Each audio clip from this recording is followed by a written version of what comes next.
Selamat bertemu dalam kuliah kita yang keempat. Jadi ini YouTube yang ketiga, tetapi satu material kemarin saya sampaikan dengan GCL teks saja ya.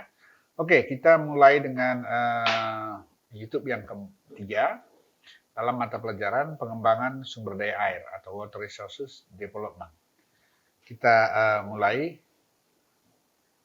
Oke, dalam kuliah pertama kemarin sudah kita bicarakan bahwa ada beberapa topik utama dalam kuliah kita ini. Jadi kuliah pertama, kedua, dan ketiga itu eh, pengantar sumber daya air. Kemudian untuk yang sekarang ini sama yang maaf ya, pertama kedua itu topik yang A. Kemudian yang kemarin yang saya kirimkan dengan GCL dan yang ini hari ini dengan YouTube ini adalah menyangkut topik yang nomor 2, yaitu perencanaan pengembangan daerah aliran sungai atau River Basin Development Planning ya. River Basin Development Planning. Oke. Mari kita mulai. Oke. River Basin Development Planning ini adalah satu perencanaan atau perencanaan pengembangan yang komprehensif. Karena dalam satu river basin atau watershed sungai, ya, itu di dalamnya banyak sekali hal-hal yang berkaitan dengan sumber daya air, ya. Nah, di dalamnya ada lahan. Lahan itu mempunyai jenis secara geologi, kemudian juga dia mempunyai karakteristik berdasarkan kemiringan atau topografi, kemudian dia juga mempunyai karakteristik yang berhubungan dengan vegetasi, yang nanti ada kaitannya dengan runoff, kemudian ada hubungannya dengan aquifer, itu tempat menyimpan air di dalam tanah, kemudian ada hal yang dynamic, yaitu perubahan peruntukan lahan karena adanya pertambahan jumlah penduduk. Nah, jadi ininya dalam hal begitu banyaknya hal-hal yang terkait dengan air di dalamnya, maka itu memang harus punya perencanaan, harus ada konsep perencanaan dalam level river basin. Karena di dalamnya kalau sudah ada kegiatan orang atau manusia, maka di sana ada banyak hal-hal yang perlu kita kembangkan atau perlu kita buat rancangannya. Contohnya begini, kalau penduduk bertambah banyak, maka dia butuh tempat tinggal atau perumahan atau permukiman yang akan bertambah dari waktu ke waktu. Artinya, karakteristik watershed kita atau river basin kita akan berubah, ya, karena ada perubahan lahan untuk permukiman. Demikian juga mereka itu mencari makan, mungkin sebagian bertani, berkebun, gitu ya. Nah, jadi perubahan tata guna lahan itu akan selalu bergerak bersamaan dengan bertambahnya jumlah penduduk dan bertambahnya kebutuhan dan perkembangan teknologi. Nah, oleh karena itu, gabungan dari ini semua, kita harus membuat planning yang komprehensif. Salah satu lagi contohnya, untuk food, ya, food protection atau food supply. Makin banyak orang, itu diperlukan makin banyak sumber makanan atau food. Jadi kalau begitu bisa dalam konteks irigasi, gitu ya. Nah, berarti air kan perlu untuk irigasi ini. Kemudian juga dia perlu untuk kebutuhan sehari-hari, untuk konsumsi air minum, gitu ya. Nah, ini semua akan menjadi masalah yang tambah lama tambah kritis. Seperti yang sudah kita jelaskan pada kuliah-kuliah sebelumnya, ya, apa tantangan dalam sumber daya air ini. Nah, sekarang di satu river basin, itulah permasalahannya. Ya, antara pemanfaatan, pengendalian, dan masalah banjir. Ya. kalau airnya berlebih, itu juga bisa membuatkan disaster atau kerusakan. Nah, baik, kita lanjutkan. Nah, jadi River Basin Development Planning itu meliputi ya, itu pertama adalah rencana pengendalian sumber daya air yang berlebih atau excess water. Planning for the excess water resources control di masing-masing river basin, di satu river basin ya. Nah, artinya apa? Apa excess water? Air ini kalau dia berlebih itu juga bisa memberikan dampak. Air berlebih dalam terminologi hidrologi itu banjir namanya ya. Jadi kalau di watershed itu ada air berlebih, itu terminologinya excess water itu bisa banjir dan genangan.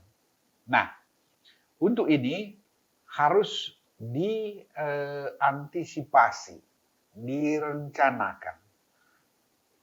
Apa yang menjadi input di dalam rencana pengendalian ini?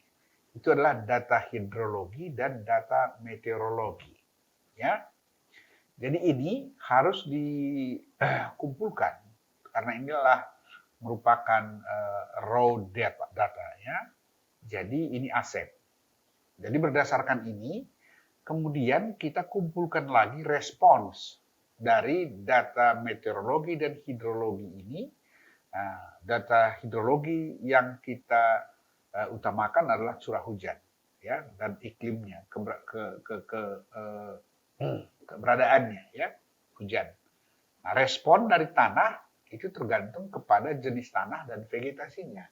Nah, kalau ini combine, maka kita akan bisa menggambarkan terjadi pada satu watershed atau satu river basin. Oleh karena itu, harus dilakukan perencanaan, pengembangan, supaya hal-hal yang sedemikian rupa kita bisa antisipasi. Ya, baik. Yang kedua adalah rencana pemanfaatan sumber daya air itu atau konservasi, dalam hal ini water resources utilization. Jadi seperti saya katakan tadi pada awal kuliah ini adalah konservasi itu pemanfaatannya itu bisa untuk banyak keperluan. Bisa untuk keperluan rumah tangga, air bersih, bisa untuk keperluan industri, bisa untuk keperluan perdagangan, keperluan sosial, dan keperluan agriculture, pertanian. Termasuk fishery, perikanan. Gitu ya. Nah, jadi kalau begitu, ini kalau umpamanya tidak dikendalikan, orang bisa ambil semaunya gitu. Nah, kalau dia dekat ke sumber air itu, dia ambil sebanyak yang dia bisa. Sehingga orang yang agak jauh dari sumber air bisa nggak kebagian sama sekali. Gitu. Nah, untuk hal-hal seperti ini, ya supaya jangan ada konflik antar pengguna, baik di dalam sektor yang sama, misalkan di air minum atau air bersih, atau antar sektor, misalnya antara sektor air bersih dan sektor irigasi, gitu ya. Nah, kemudian ada lagi mungkin untuk pembangkit listrik tenaga air. Jadi hal-hal seperti ini dari satu sisi pemanfaatan, dari satu sisi adalah untuk menjaga supaya kelebihan air jangan memberi dampak yang merusak dan merugikan. Nah, yang ketiga, ini masih konservasi dalam konteks pelestarian atau menjaga sustainability atau keberlanjutan dari keberadaan air pada satu sumber daya air pada satu tempat atau dalam satu watershed. Ya, jadi dalam hal ini perlu dilihat secara global ya atau secara zoom out. Artinya bahwa sesungguhnya kalau diambil dalam rentang waktu yang panjang, katakan setahun, gitu, dalam 1 tahun gitu, atau dalam 5 tahun gitu. Itu volume air yang ada pada satu watershed itu sebenarnya sama, nggak pernah bertambah.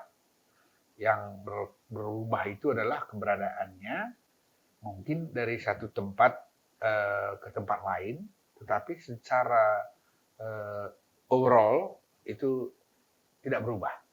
Oleh karena itu, apa artinya?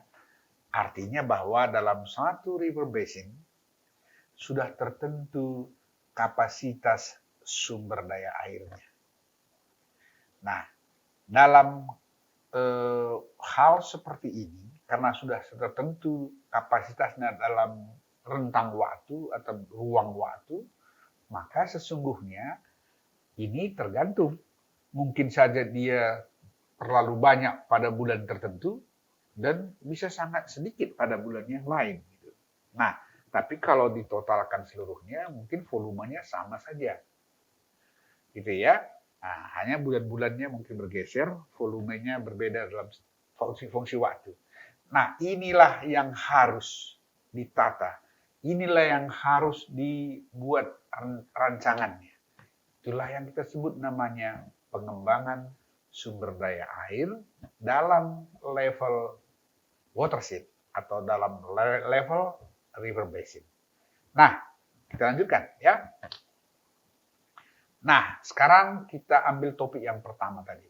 Planning for Excess Water Resources Control atau rancangan dari pengembangan sumber daya pengendalian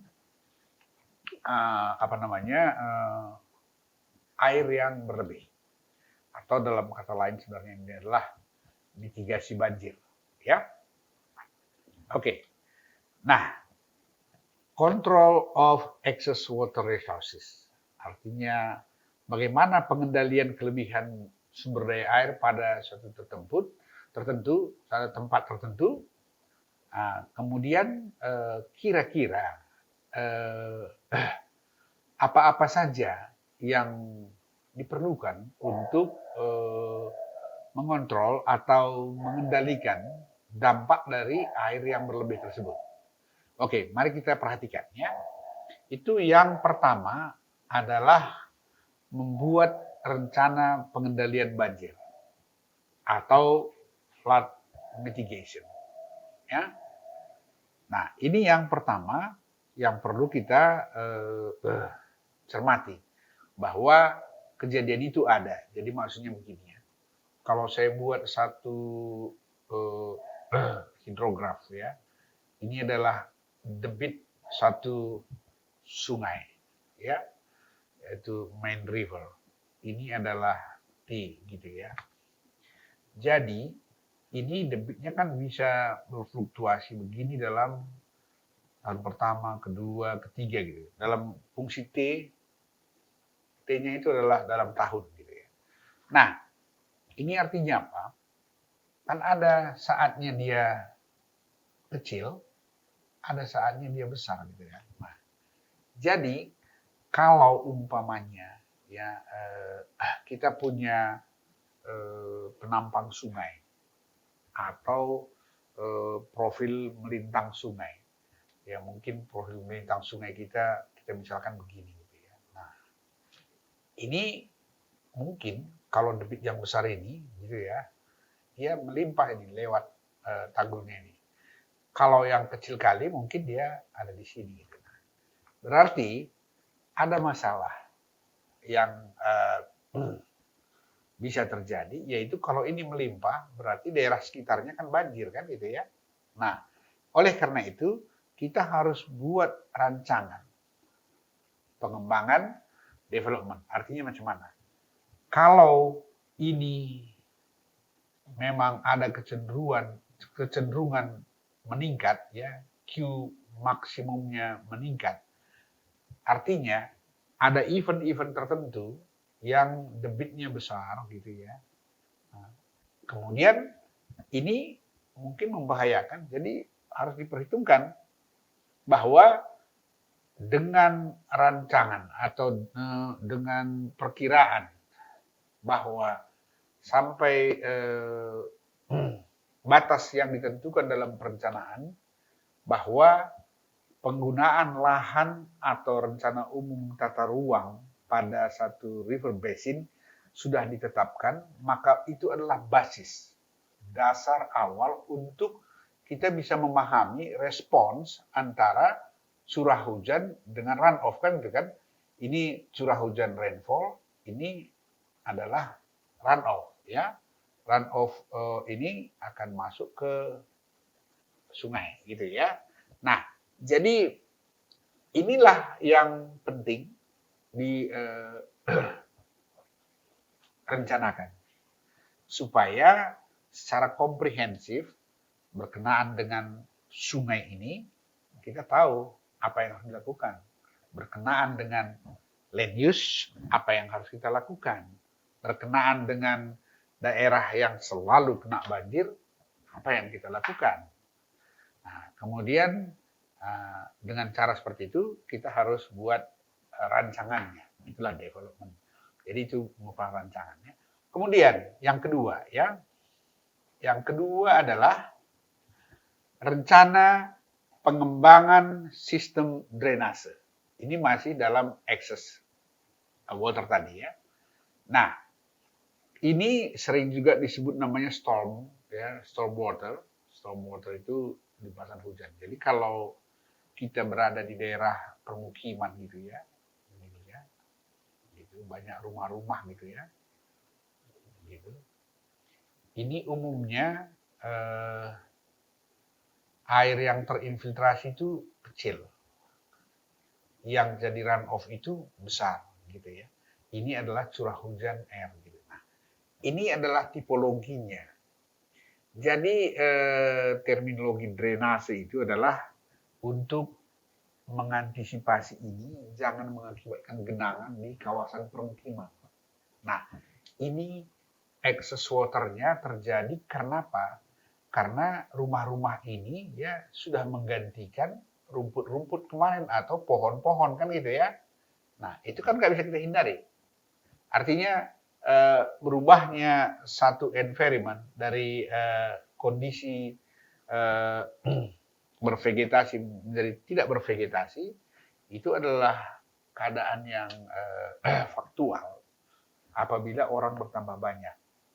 Karena orang bertambah banyak, dia perlu rumah, perlu jalan, nah, kemudian perlu lahan untuk drainase, perlu lahan untuk rumah sekolah, perlu lahan untuk masjid, gereja, perlu lahan untuk tempat bermain, banyak macam. Kalau itu semua diakomodasi, maka ya nggak bisa kita bilang janganlah dirubah ini. Orang perlu tinggal kan. Nah, ini kan harus dirancang. Balansnya seperti apa? Optimumnya seperti apa? Apa upaya supaya jangan menjadi disaster gitu. Nah, sekarang kita lanjutkan ke yang ketiga ya dalam topik ini tadi. Nah, rencana pembuatan jembatan dan gorong-gorong. Kenapa jembatan dan gorong-gorong ini masuk di dalam rencana pengendalian kelebihan sumber daya air atau excess water? Karena begini, kalau ada jalan raya, ya, apakah itu jalannya jalan arteri, apa jalan lokal, jalan kolektor, gitu ya, itu umumnya akan menyeberangi alur sungai atau saluran drainase. Jadi kalau duluan jalannya dibuat, gitu ya, kalau duluan jalannya dibangun, nanti bisa saja debit maksimum di bawah jembatan itu tidak sebanding dengan ya, lebar jembatan yang dibuat pada saat membangun jalan. Jadi oleh karena itu, maka dalam perencanaan, ya, dalam perencanaan pengembangan sumber daya air ini, kalau ada pembangunan jalan, ya, apakah itu jalan primer, apakah itu toll road, apakah toll road atau highway, atau jalan kolektor, atau jalan lokal, yang mana saja, yang ada di dalam satu watershed. Ingat selalu ya, watershed atau river basin. Itu basis kita dalam merencanakan pengembangan sumber daya air ini. Nah, ini harus dilakukan satu rancangan, ya, pengembangannya supaya diantisipasi besarnya debit yang diakomodasi oleh jembatan, kolong jembatan itu ya, artinya bagian yang kena air dan kapasitas drainase. Ini perlu dilakukan supaya nanti jangan suatu ketika abutmen itu bukan gampang itu untuk membongkarnya. Ya. Kalau abutmen jembatan, kalau sudah sempat terlalu kecil umpamanya gini ya, ini ada jembatan, kita bikin abutmennya di sini ya, ini jembatan kita ya, ini abutmen, gitu ya, gitu ya, nah, gini. Ini bongkar ini dua ini kalau sempat ini terlalu kecil gitu ya, itu bukan pekerjaan gampang. Jadi oleh karena itu untuk membuat jembatan ini ya, itu perlu rencana pengembangan yang komprehensif, artinya terintegrasi gitu. Makanya dalam pengembangan sumber daya air itu padanannya selalu adalah rancangan pengembangan jaringan jalan raya. Ingat itu ya. Jadi kalau kita berbicara pengembangan sumber daya air dalam sektor ya, dalam sektor pengendalian excess water, maka pasangannya adalah pengembangan sistem jaringan jalan raya. Oke, kita masuk yang keempat ya. Yang keempat, rencana penanganan buangan air limbah. Nah, ini kenapa masuk dalam excess water? Karena dia ini itu bisa menambahi volume air pada badan air. Kalau orang umpamanya buangnya ke sungai, jadi kalau semua air dari WC kita, air dari kamar mandi kita, itu semuanya kembali ke sungai, berarti kan tambahan volume di badan air itu bisa signifikan besarnya. Bukan hanya masalah volumenya, tapi kontaminasinya pun itu membahayakan. Jadi oleh karena itu, air-air seperti ini semua harus dikendalikan. Jadi ini harus diantisipasi. Jadi harus dicari jalan keluarnya, apa cara untuk mengatasi ini ya. Baik, kita teruskan. Nah, sekarang kita masuk ke flood mitigation. Nah, sekarang terminologi mitigation ini atau mitigasi itu namanya akan mengurangi dampak karena ini mungkin ada perbedaan dengan kontrol. Jadi perbedaan maksud saya begini, pemahaman, artinya sense. Kalau kita bilang kontrol, berarti seolah-olah bisa kita kendalikan semua, kan gitu. Tapi kalau terminologinya mitigasi, ini artinya mengurangi. Jadi nggak 100% gitu ya. Jadi kata ini mungkin lebih pas karena mungkin kadang-kadang umpamanya kita bilang saya mau mengatasi banjir tapi maksimum untuk gitu ya, untuk return period 10 tahun gitu kan. Ini kalau sudah ini kita bikin dasarnya kan nggak bisa kita kontrol seluruhnya. Kalau datang debit banjir untuk return period umpamanya 20 tahun, apakah ini yang kita rancang itu bisa menghandle-nya? Enggak. Jadi gitu ya. Jadi oleh karena itu maka kita harus transparan juga dalam membuat satu rencana pengembangan atau rencana pengendalian satu banjir, satu besaran banjir. Nah, oleh karena itu kita pakai kata mitigasi, pengurangan dampak yang merugikan. Ya, jadi kita lanjutkan. Ya. Nah, sekarang flood mitigation itu berbeda dengan storm drainage measure. Artinya kenapa berbeda? terminologi flood itu umumnya itu adalah untuk sungai, ya, artinya untuk main river. Tapi kalau storm drainage itu adalah sebenarnya adalah hanya memindahkan air limpasan, ya. Jadi dia sebenarnya bukan banjir, namanya genangan. Nah, jadi genangan ini yang bisa membuangkannya itu disebut drainase. Nah, ini supaya dibedakan, maksudnya pengertian flood dengan storm drainage.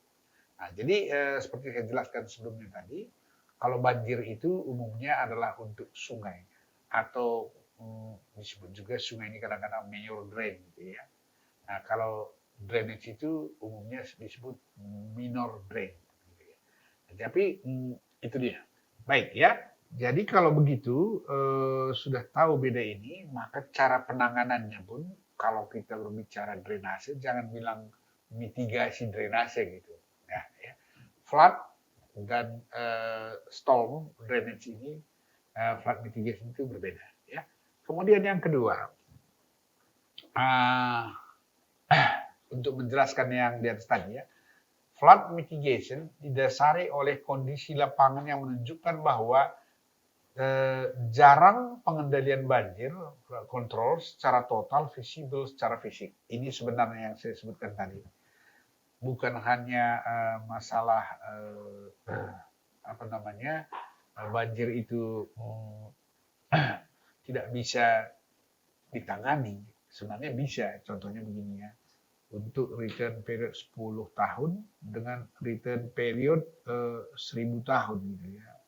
1000 tahun. Ini adalah untuk Q banjir gitu kan. Nah, ini dan yang ini untuk tempat yang sama, sungai yang sama, river basin yang sama, titik yang sama. Itu besarnya kan jauh berbeda. Karena besaran ini ya artinya besaran statistik kan. Besaran yang forecasting kemungkinan terjadi secara hitungan probabilitas. Jadi oleh karena itu, maka kadangkala ya karena biaya ya maka itu untung ruginya. Kalau kita mau lihat secara untung rugi, kalau ini mungkin biayanya 1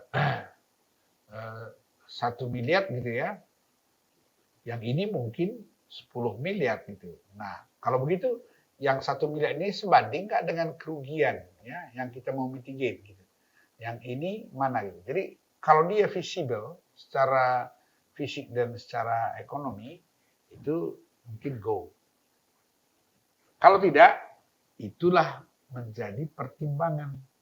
Jadi kemarin waktu kuliah sebelumnya ada pertimbangan itu, ada pertimbangan secara finansial, ada pertimbangan secara ekonomi, tapi ada juga pertimbangan politik. Nah, ini pertimbangan politik nggak usahlah kita bahas di sini. Karena itu tidak ada istilah visible atau tidak visible. Ya, baik. Nah, kemudian kita cerita tentang cara ya. Ini untuk flood, perhatikan. Jadi ada beberapa cara ya yang bisa digunakan untuk mitigasi banjir. Nah, a variety of well-established measures are used to mitigate flood. Jadi artinya banyak sudah cara yang baik ya dipergunakan untuk mitigasi banjir. Ya, these are mean by which action is and they may be employed singly or any number of combination. Artinya dia bisa saja ya, cara itu bisa saja artinya satu cara saja, umpamanya kita membuat satu waduk gitu ya. Nah, kita buat waduk gitu. Ini adalah waduk. Dengan waduk ini saja mungkin selesai. By mean which is singly. Satu saja. Atau in any number of combination. Ada kombinasi dari beberapa cara. Nah, cara yang lain mungkin kita mau bikin tanggul gitu ya, bikin tanggul gitu ya. Jadi Nomor 2 tanggul. Mungkin nomor 3 apalagi? Mungkin nomor 3 kita buat adalah umpamanya membuat retarding basin, gitu ya. Kita buatkan ini sungainya, ini kita buat jadi retarding basin. Ini nomor 3. Kombinasi 1, 2, dan 3 bisa. Satu saja di antara 3 itu bisa. Nah, artinya banyak cara yang bisa dilakukan, ya. Nanti akan kita lihat cara-cara apa saja yang bisa, ya. Nah, kemudian ya, the usual practices classifying the measure into either structural and non-structural measure. Artinya apa, ya? Ini ya. Artinya yang biasa digunakan, ya, untuk menangani measure, cara menanganinya itu adalah dibedakan, ya, menjadi cara struktural dan cara non struktural, gitu ya. Jadi kalau struktural itu yang kita kenal selalu itu adalah dalam bentuk pekerjaan fisik untuk membuat bangunan hidrolis, apakah itu bikin waduk, bikin tanggul, segala macam yang artinya pekerjaannya fisik. Itu struktural namanya. Berarti human made. Ya, artinya buatan manusia direkayasa. Itu juga adalah bagian dari water resources development. Ya, kegiatan rekayasa itu. Kemudian non-struktural measure, artinya cara yang non-struktural, bukan fisik. Apa itu? Contohnya, ya, kita membuat early warning system. Kan kita nggak ada pegang itu, memperbaiki kondisi fisiknya. Tapi kita bisa mengevaluasi meteorologi dan hidrologi dan memforecasting kemungkinan adanya banjir. Dan dengan itu kita bikin satu proyek namanya early warning system. Artinya peringatan dini ada banjir, sehingga prinsip dengan early warning system itu padanannya adalah evakuasi, kan gitu kan. Nah, evakuasi juga nggak fisik. Jadi ada beberapa yang. Kemudian satu lagi, kita membuat peraturan perundang-undangan di wilayah yang sering terkena banjir. Jadi dengan cara seperti itu, maka penanganan mitigasi yang membahayakan tadi itu bisa teratasi. Karena begini juga, banjir itu kan tidak setiap saat hadir, gitu. Jadi hanya kalau bisa diprediksi kapan dia hadir, kita bisa memperkirakan, menyelamatkan harta benda dan nyawa. Dengan demikian, maka itu salah satu cara. Nah, kemudian ada juga cara begini, ya. Mungkin daerah itu nggak layak untuk ditempati, gitu. Apakah untuk bertani, apakah budidaya lain-lain, atau menjadi permukiman, gitu. Jadi kalau memang itu tidak layak, artinya karena frekuensi banjirnya terlalu sering, ya bagusnya dipindahkan aja, gitu. Relokasi namanya. Jadi ada relokasi atau land acquisition. Beli tanahnya, bikin jadi tempat rekreasi saja, gitu. Nah, ini membutuhkan penelitian yang seksama untuk membuat mitigasi ini, dan itu makanya saya bilang tadi di awal itu harus komprehensif, ya. Penanganannya harus komprehensif karena dari semua aspek harus kita lihat. Baik, kita teruskan. Nah, tadi saya sudah sebutkan ini sebenarnya, tapi kita ulang sedikit lagi bahwa cara untuk mitigasi dampak banjir itu pertama adalah structural measure, kan kedua adalah non-structural measure. Ini kita bagi atas dua. Tadi sudah saya jelaskan, ya, apa itu structural measure, apa itu non-structural measure. Ada contohnya seperti yang tadi. Baik, kita lanjutkan. Ya. Nah, sekarang coba kita perhatikan, ya. Kira-kira dalam satu river basin atau watershed, berarti kita harus mengenal watershed itu secara detail supaya kita bisa mengkombinasikan measure atau cara yang diperlukan untuk kegiatan untuk satu sektor ini saja, mitigasi banjir. Karena banyak ini pengembangan sumber air yang perlu. Salah satu adalah flood mitigation. Nah, Jadi cara yang umum digunakan ya, yang well established, artinya sudah banyak digunakan orang dan artinya berfungsi baik ya.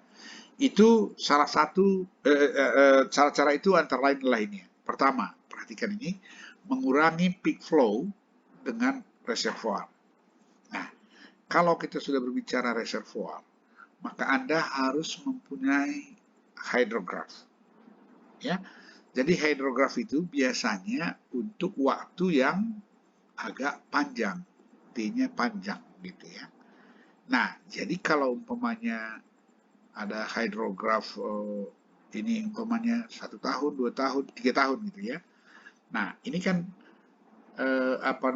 flow regime atau hydrograph hubungan antara Q dan T ya. Nah, dalam hal ini kita bisa lihat bahwa ada puncak-puncak dari debit sungai. Katakan ini adalah salah satu sungai kita ya, gini ya, ada banyak anaknya. Nah, ini salah satu ini. Kita misalkan ini adalah debit di titik ini, titik O, gitu ya.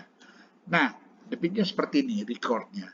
Mungkin makin panjang record kita makin bagus, ya. Jadi kalau kita punya puluhan tahun gitu kan, kalau diplotkan seperti ini, secara faktual sebenarnya kita bisa dapatkan debitnya, debit-debit puncaknya. Nanti kalau kita mau hitung secara probabilitas pun udah bisa kira-kira ya rata-ratanya di mana gitu ya. Nah, terus kalau rata-rata di situ, kemudian kemampuan daya tampung rata-rata dari penampang sungai gitu ya, penampang sungainya itu Q penampang sungai yang bisa di berapa gitu kan. Nah, ini Q gini.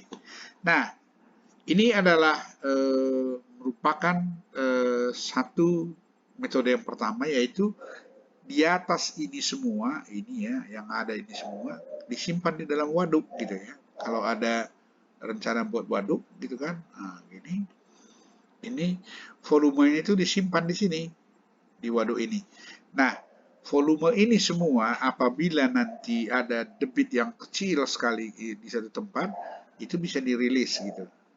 Ya, itu fungsi waduk. Nah, sekarang kalau begitu, mengurangi peak flow itu yang ini kan, supaya ini bisa menjadi seperti ini, bisa kita gunakan reservoir. Reservoir itu adalah waduk, ya. Nah, jadi dengan cara seperti ini, yang pertama itu adalah dengan membuat waduk. Jadi tadi mengurangi peak flow dengan reservoir sudah kita bicarakan ya, nanti secara lebih detail kita ini kan. Nah, yang kedua adalah,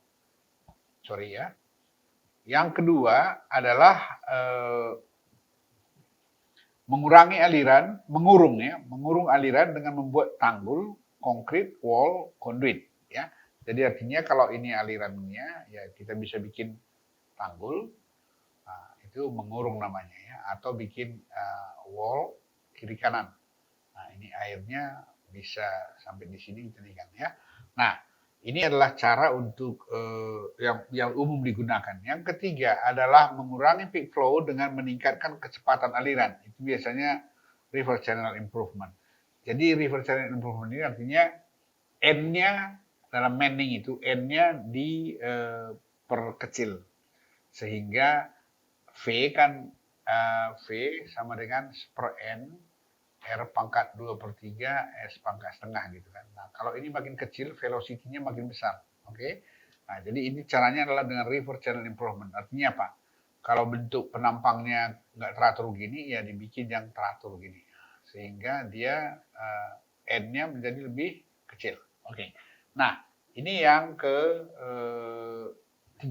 Sekarang yang keempat, mengalihkan debit banjir ke tempat lain. Itu dengan floodway. Jadi artinya kalau ini sungai yang banjir, kemudian ada sungai di sana lagi tidak banjir gitu ya, ini dialihkan sebagian sungai yang di sana. Ini floodway namanya ya.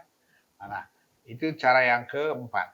Dan cara yang kelima adalah melindungi properti-properti khusus, proofing namanya. Jadi artinya kalau kita punya sungai seperti ini, wilayah ini mau kita lindungi ya mungkin kita bisa bikin tembok keliling atau terus pasang sini pompa gitu.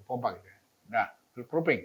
Kemudian mengurangi debit banjir dengan land management. Nah, ini dia, land management ini bisa dengan cara umpamanya kalau dia bentuk lereng kita seperti ini, ya bikin data sharingnya gini, ya bisa gini, land management. Kemudian di sini mungkin pasang tanam kayu sehingga run off-nya Q itu bisa berkurang ya, mengurangi debit banjir. Jadi Q-nya ini bisa turun dengan cara seperti itu ya.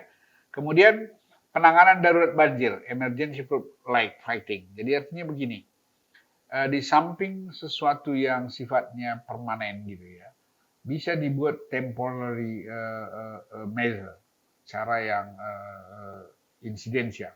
Umpamanya kalau ada seperti ini ya, itu disiapkan kantong-kantong pasir yang bisa disusun pada saat keadaan emergensi gitu ya. Jadi ada emergency fighting itu ada beberapa cara yang bisa digunakan. Kemudian ini penanganan darurat ya dengan cara-cara seperti itu, dengan membuat ini dan menyediakan pompa gitu bisa juga ya.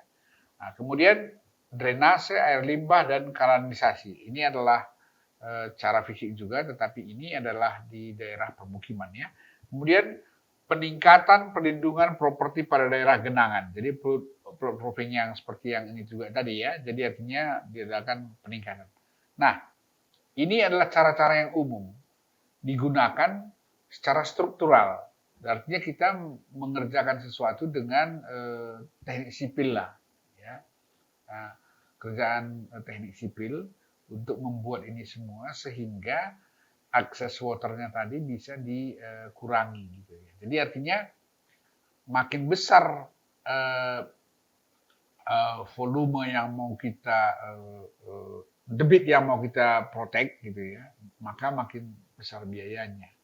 Jadi oleh karena itu maka pada titik yang optimum artinya kerusakan dan biaya itu kira-kira mendekati, nah itulah yang terbaik dilakukan. Jadi artinya kenapa saya sebut mitigasi tadi, karena nggak seluruhnya bisa kita tangani ya. Kita lanjutkan. Nah, kemudian ada yang non-structural measure. Ini tadi kan structural measure ya, ini non-structural measure. Cara-cara yang umum digunakan untuk non-structural itu adalah peramalan banjir ya. Peramalan dengan pengolahan data-data hidrologi dan meteorologi atau forecasting. Ini gunanya apa? Supaya kita tahu bahwa untuk kondisi watershed kita seperti ini, seperti datanya sudah dikumpulkan umpamanya, kemudian kalau kita forecasting penggunaan lahannya, jumlah penduduk yang akan datang, kemudian forecasting tentang curah hujan, maka kita bisa dapatkan peramalan banjirnya. Itu kira-kira sebesar berapa dia untuk kemungkinan probabilitasnya ya. Nah, 10% berapa, kalau 25% berapa gitu ya. Nah, dengan probabilitas atau dengan kata lain 50% probabilitas berapa Q gitu ya. Ini namanya peramalan banjir. Jadi dengan cara seperti itu maka kita bisa memberikan memberikan informasi kepada masyarakat bahwa untuk kondisi-kondisi seperti ini kita sosialisasikan. Jadi nggak perlu membangun sesuatu, tetapi mereka akan tahu bahwa kalau ada curah hujan seperti ini akan memberikan debit yang kemungkinannya seperti ini gitu ya. Oke, kemudian pembuatan regulasi pada daerah rawan genangan banjir ini penting karena mungkin regulasinya apa? Ya, mungkin membuat kode-kode rumah ya, rumah-rumah yang seperti ini, yang elevasinya di ketinggian ini harus diprotek dengan cara seperti ini supaya nanti kalau ada banjir dia jangan sempat korban nyawa atau kerugian yang berlebih gitu ya. Kemudian yang ketiga, pengelolaan kawasan-kawasan banjir, kawasan rawan banjir atau floodplain management. Ya ini dengan cara umpamanya di mana daerah rawan banjir itu apa yang bisa dilakukan, bisa diprotek dengan cara memindahkan mereka gitu ya, atau dengan cara untuk memberikan evakuasi atau menyediakan tempat kemana harus pergi kalau banjir datang gitu. Kemudian pengelolaan kawasan tepi pantai ini pun begitu. Karena tepi pantai ini coastal zone managementnya itu penting karena di sana kan ada pasang surut dan pasang naik ya. Jadi kalau itu ketemu dengan air sungai, bisa saja di daerah tepi pantai itu kena backwater atau kena rob gitu ya, banjir rob namanya. Nah, ini juga harus dikasih tahu kepada penduduk bahwa di daerah ini rawan banjir sehingga ada cara pengelolaan bagaimana mengatasi daerah itu. Mungkin saja dengan membuat satu pail untuk membuat bangunan. Karena ini kalau Anda mau membangun di sini, pailnya harus di titik ini supaya Anda jangan kena banjir sungai dan banjir rob gitu ya. Oke, kemudian evakuasi. Ini adalah salah satu cara juga untuk mempersiapkan tempat evakuasi atau pengangkutan sementara, pemindahan sementara apabila terjadi banjir yang pada tingkat risiko tertentu. Jadi dengan peramalan banjir yang ada ini kita dipersiapkan sarana-sarana untuk evakuasi dan tempat penampungan tentunya ya. Nah, kemudian relokasi kalau memang sudah rutin sekali terjadi banjir dan ini adalah merupakan hal yang membuat orang yang tinggal di sana akan menderita karena lebih banyak hari-harinya digunakan untuk menangani banjir atau hidup dengan banjir daripada bekerja gitu. Itu lebih bagus direlokasi saja. Kemudian perlu juga dipikirkan untuk memberi satu effort untuk mengasuransikan ya jiwa dan atau barang yang bisa rusak akibat banjir. Itu pun perlu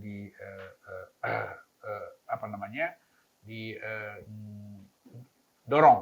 Kemudian yang terakhir adalah land acquisition atau pembebasan tanah. Jadi artinya kalau memang sudah nomor 6 sama nomor 8 ini hampir bersamaan nih. Artinya kita harus lakukan sesuatu untuk merelokasi jadi tanahnya harus dibebaskan ya. Nah, untuk dibuat jadi tempat yang non budidaya. Lanjut.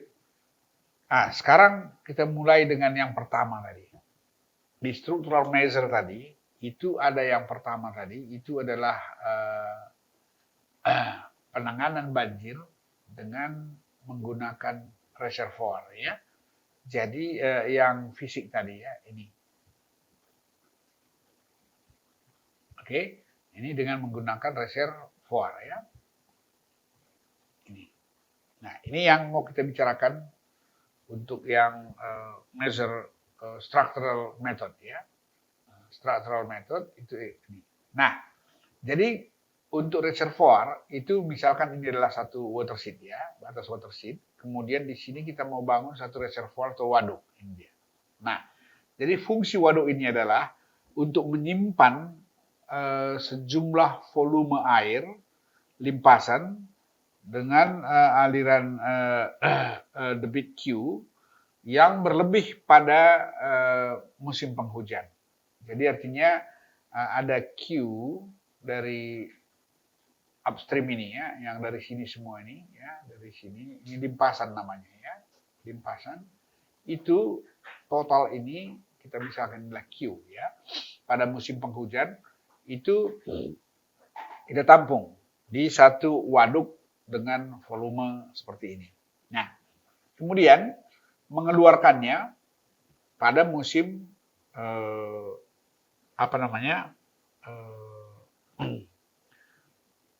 mengeluarkannya pada musim kemarau untuk menambahi kekurangan untuk Q yang diperlukan. Nah, jadi umpamanya begini. Kalau penampang kita itu debit minimumnya seperti ini, kemudian ini adalah yang dibutuhkan gitu ya. Kemudian banjirnya kan di sini nih gitu ya. Banjirnya di sini. Nah, yang lebih ini ya, ini disimpan di waduk ini. Sehingga rilisnya adalah Q ini ya. Jadi ini kalau ada minimum berarti ini harus ditambah dari cadangan reservoir kan gitu ya. Cadangan reservoir. Nah, itu fungsinya. Jadi fungsi dari reservoir ini adalah untuk menyimpan air yang berlebih dan mengeluarkannya untuk menambahi kekurangan pada musim kemarau. Nah, untuk apa saja rupanya Q ini?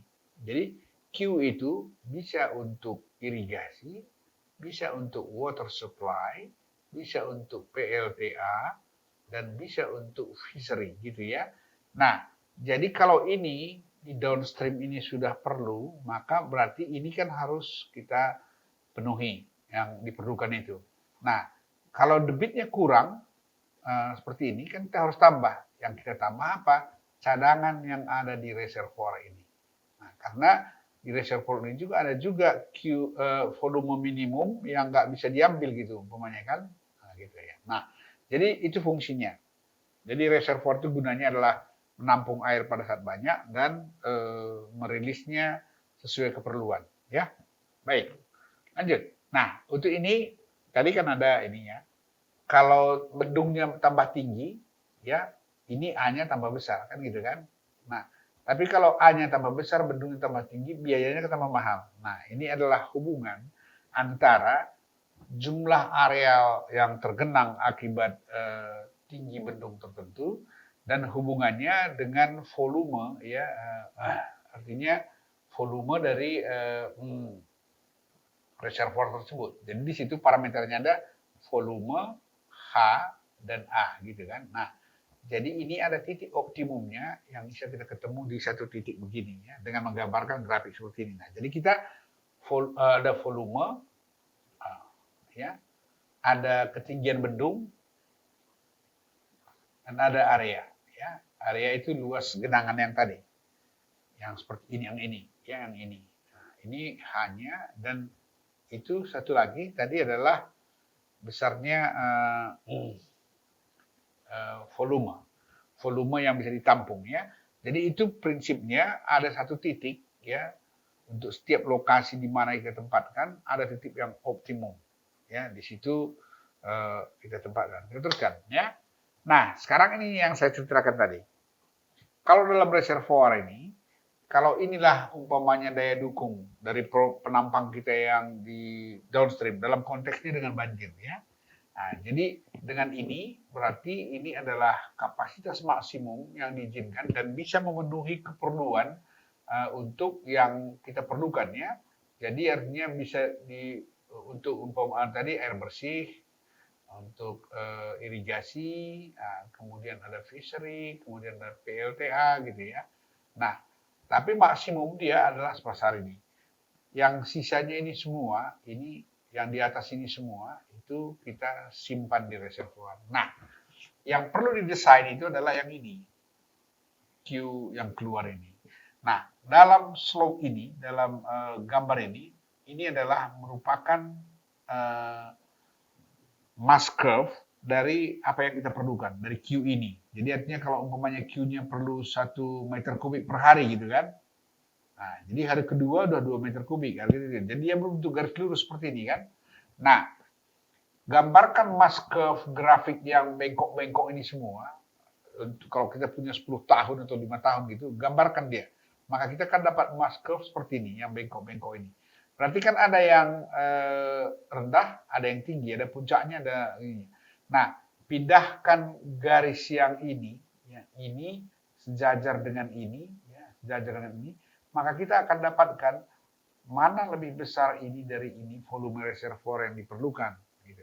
Nah, kalau dalam hal ini mungkin ini lebih besar dari ini, maka kita pilih inilah volume reservoir yang kita butuhkan. Jadi kalau begitu, kalau ada reservoir kita seperti ini, yang seperti tadi, perlu volume seperti ini supaya Q yang keluar itu slope-nya seperti ini, sehingga dia tidak banjir, tetapi keperluan yang dibutuhkan dapat. Ya, nah jadi kalau begitu antara volume 1 dan volume 2 dengan mass curve hydrograph ini, maka kita butuhkan volume reservoir V2. Jadi ini V sama dengan V2 dengan rilis Q sama dengan Q rata-rata. Ya, itu caranya.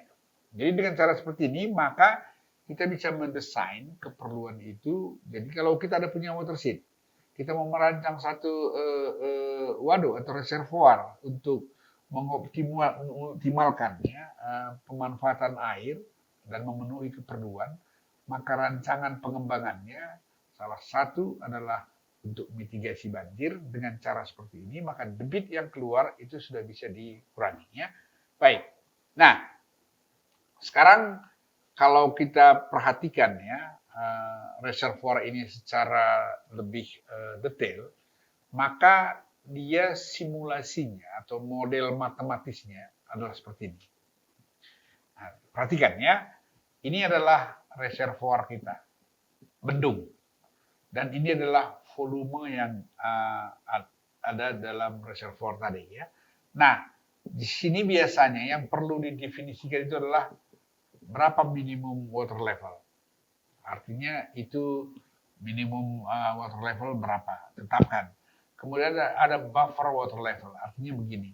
Mana tahu di reservoir ini ada peruntukan lain seperti rekreasi mungkin, ada perikanan dan segala macam, sehingga kita tidak mau muka air di reservoir ini lebih rendah dari ini gitu. Tetapkan. Ya.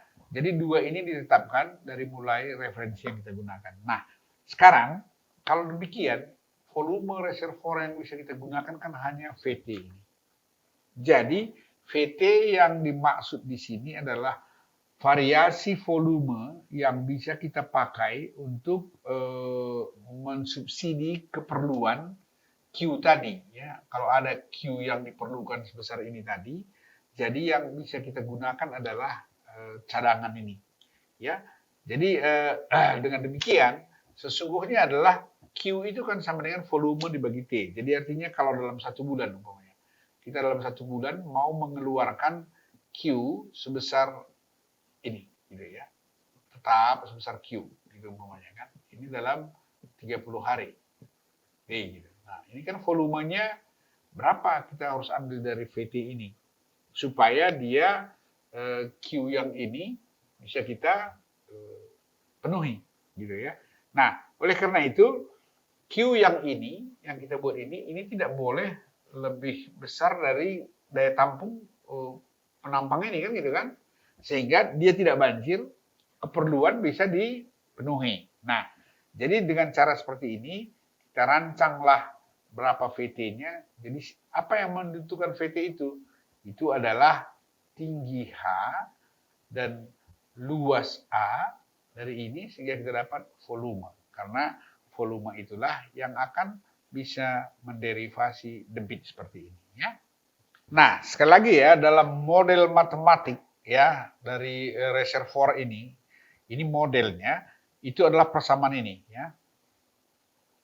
Lihat, VT tambah 1 sama dengan VT tambah RT tambah IT kurang ET kurang QT. Nah, satu-satu lihat ya. T tambah 1, kalau kita misalkan bulan pertama tambah 1, berarti bulan kedua adalah volume pada bulan pertama, tambah total curah hujan pada bulan pertama, tambah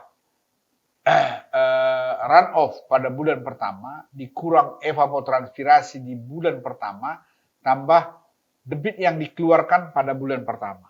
Nah, jadi artinya begitu. Di bulan pertama ini Q1 berapa?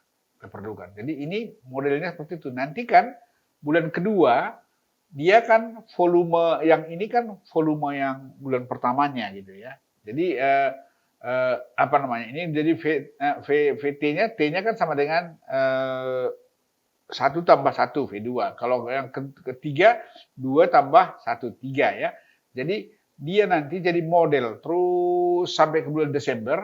Di bulan Desember nanti dia kan balik lagi ke Januari gitu ya. Jadi di sini dia udah Januari, ini Desember lagi jadi VT-nya gitu. Jadi dia loop. Nah, dalam posisi seperti ini, batasan ini yang penting. Ya, batasan yang buffer ini.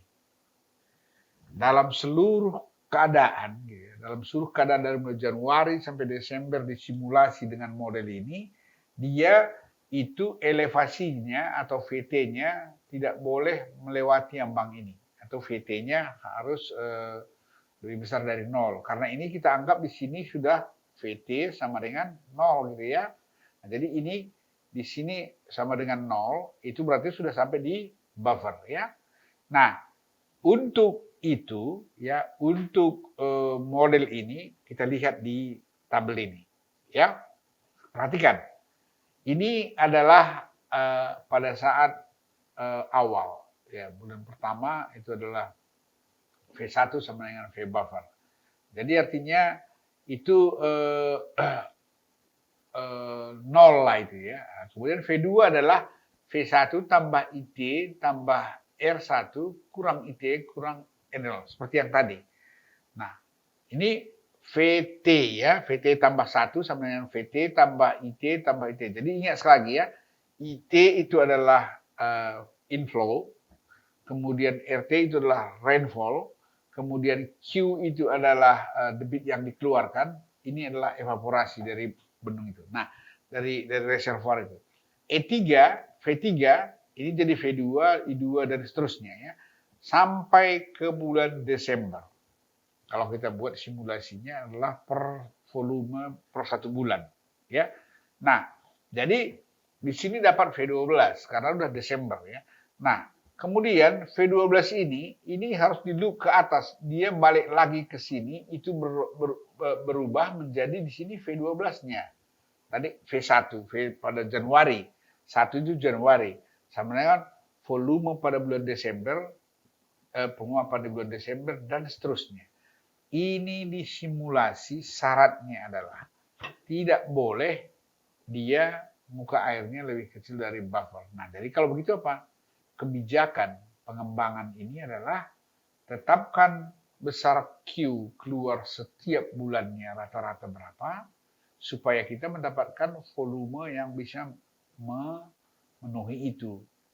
Nah, dari apa yang memenuhinya? Curah hujan ini. Ya, sama inflow ini run off kan, ada curah hujan yang langsung ke reservoir, ada yang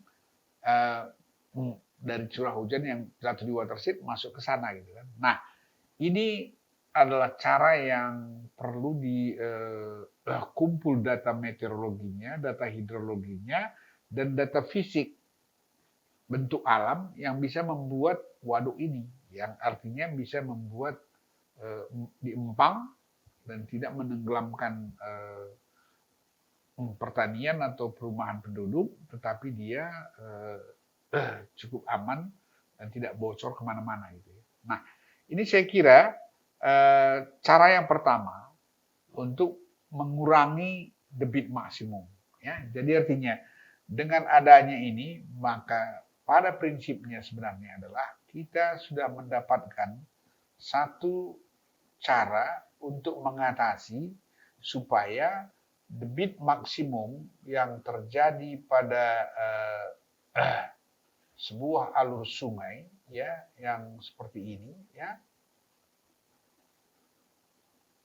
Q di tempat ini gitu ya, itu ini Q maksimumnya bisa kita tampung di sini ya. Ini kita tampung. Itulah tadi yang hasil dari I dan R gitu ya. Nah, jadi dengan demikian kita tampung tadi, kalau kita misalkan itu per bulannya, kita bikin per bulan dalam hitungan volumenya. Nah, setiap bulan itu berapa kita tampung dan berapa kita rilis Q gitu ya. Nah, jadi artinya bisa di bulan ini rilis sekian, ini mungkin rilis sekian, ini rilis sekian, ini rilis sekian dari simulasi kita. Jadi oleh karena itu ini disebut namanya potensi. Potensi sumber daya air. Nah, kalau sudah disebut potensi, kita kan nggak bisa melebihi itu. Itu yang saya bilang tadi, total air yang ada di watershed kita ini dengan data meteorologi dan yang ada di sana dalam siklus hidrologi, inilah potensinya. Dengan potensi ini, optimum bisa digunakan adalah seperti ini. Dan sekaligus untuk mengurangi puncak banjir. Ini kan puncak banjir semua ini ya. Nah, ini saya kira yang bisa saya sampaikan pada kuliah ini. Coba Anda ulang-ulangi baca ini supaya mengerti bahwa flood mitigation itu salah satu measure atau cara mengurangi peak flow-nya adalah dengan mendesain reservoir seperti ini. Ya, jadi saya kira sekian yang bisa kita sampaikan pada kesempatan ini. Nanti kita akan sambung untuk measure yang lainnya untuk pertemuan berikutnya. Sekian saya kira. Dengan demikian, saya harapkan bahwa salah satu pengembangan sumber daya air di dalam satu watershed atau river basin, yakni dengan membuat satu waduk untuk mengurangi debit banjir. Ya, sekian, sampai ketemu pada episode berikutnya. Salam.